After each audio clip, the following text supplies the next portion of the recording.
अस्सलामुअलैकुम। कराची से मदीना जाने वाली पीआईए की परवाज़ के इंजन में आग लग गई। हंगामी लैंडिंग, मुसाफिरों की चीखें निकल गईं। क्या आप हालात हाजरा से आगाही हासिल करना चाहते हैं? खबर के पीछे छुपे असल हकाइक जानना चाहते हैं? तो अभी सब्सक्राइब कीजिए दिलमिल पाकिस्तान को और साथ ही घंटी के निशान पर क्लिक कर दें। आपको बताते चलें कि पीआईए की कराची से मदीना जाने वाली परवाज़ ने इंजन में आग लगने से हंगामी लैंडिंग की, जिसके बाइस मुसाफिरों में खौफ व इरास फैल गया। एविएशन हुक्काम के मुताबिक पीआईए की परवाज़ PK 743 ने सुबह 5:04 पर कराची से मदीना के लिए उड़ान भरी।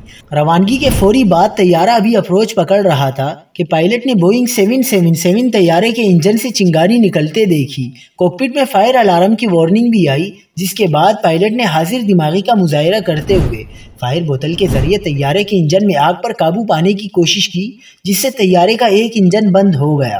पायलट ने एयर ट्रैफिक कंट्रोल से फौरी राब्ता करके इमरजेंसी लैंडिंग की इजाज़त तलब की और कप्तान ने तैयारे को कराची एयरपोर्ट पर बहिफाजत उतार लिया।